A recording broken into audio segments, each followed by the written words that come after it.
Finding the right mentors. Today on Fortitude Through Stoicism, and this is my 365-day journey of implementing the ancient philosophy of Stoicism into the life of this modern masculine man. Just talked about this in yesterday's episodes.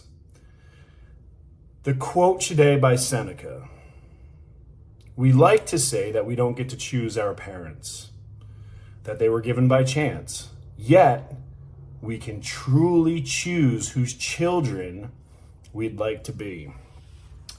So Ryan Holiday continues again in the Daily Stoic. We are fortunate enough that some of the greatest men and women in history have recorded their wisdom and folly in books and journals. So for example, this Daily Stoic, reading the personal memoirs of Marcus Aurelius, Emperor of the Roman Empire. Pretty close to its peak, at least in justice. The journals that you are reading, memoirs, were his personal journal notes to himself. Those weren't meant for the consumption of others. That's how authentic and real those words are. Those are his words to himself to be a better man. So these words from all the way back, famous philosophers, great leaders, we have access to all this information now. So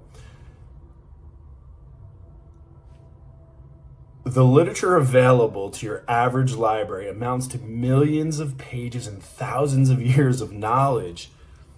And yet it baffles me that people would rather watch people shake their ass on TikTok. Like, I don't get it. Like, we are in a truly amazing time. So going back to our mentors, right? Maybe your parents weren't the best role models.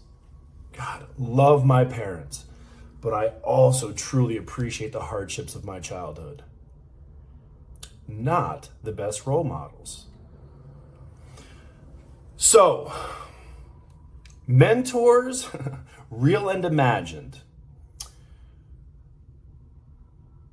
Here's a golden nugget for you. Here's a piece of advice, something that has worked for me ever since I got into the business world. This is why I've had success in so many different industries. Here's the secret.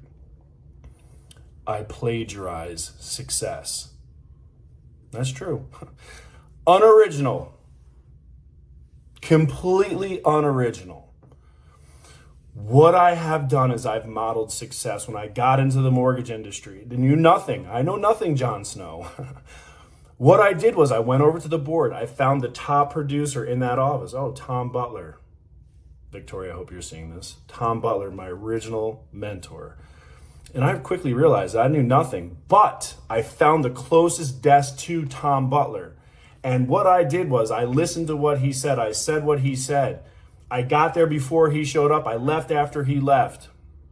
I took the best pieces of Tom Butler until I was the best in that office, one of the best in that office.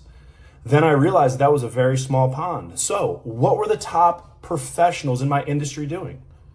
Well, they were going to seminars and conferences. So what did I do? I went to seminars and conferences. And I realized that all of the top producers all had coaches.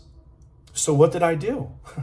I got a coach, a paid coach, Building Champions, $30,000 for 1 year of professional executive level coaching. Single-handedly the best investment of my life. I would do it over and I would pay 10 times that amount. I would pay every penny that I have and I would borrow money to do it again. The value that I've received. So, mentors.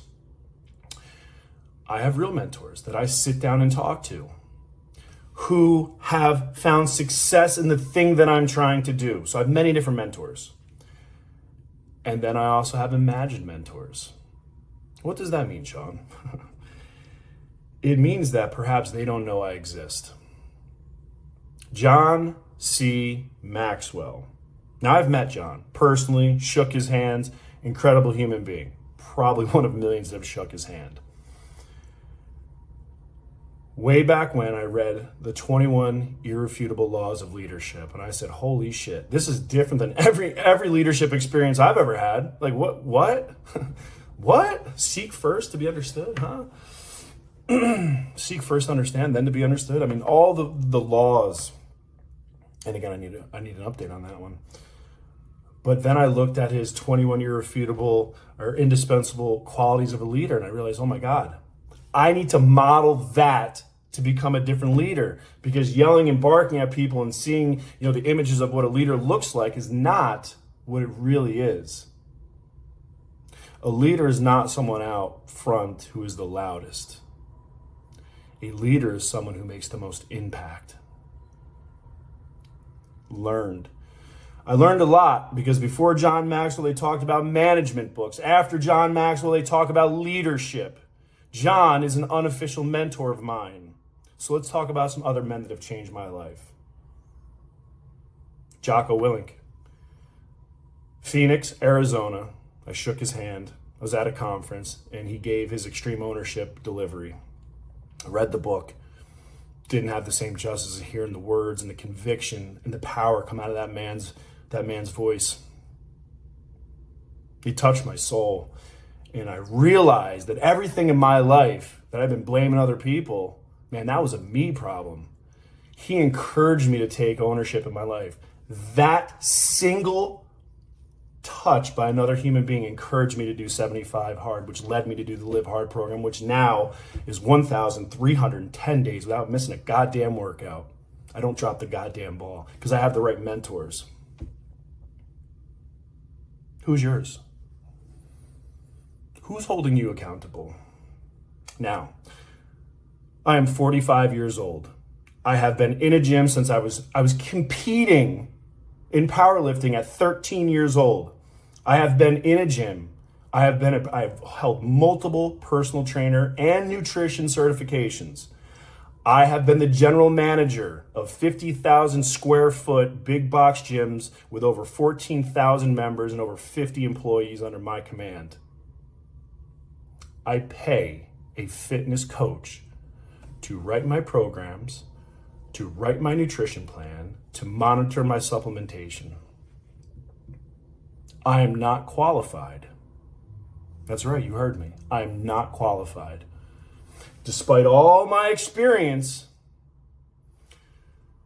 my health is way too important. My performance is way too important. So I pay a professional to mentor me. Why? Because on Sundays, I have to check in. He holds me accountable.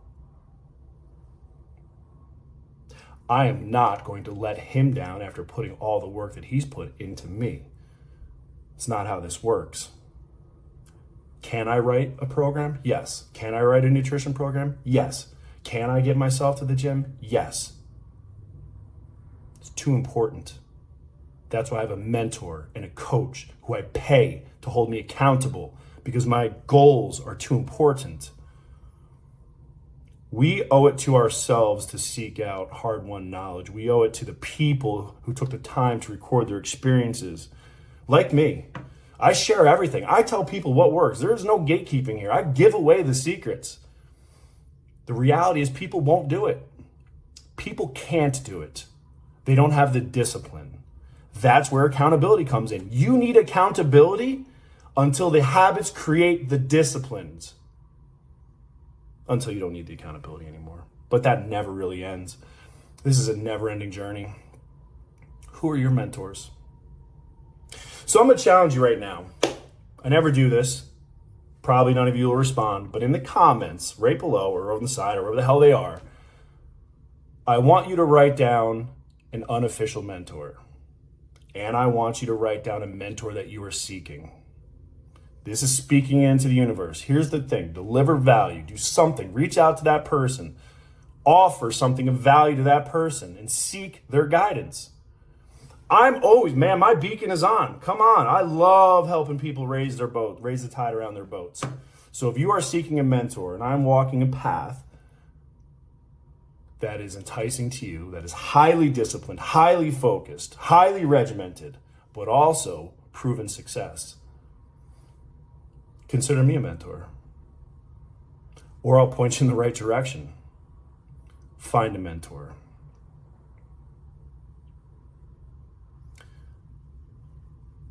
Finding the right mentors will make all the difference. On that, we're getting out of here.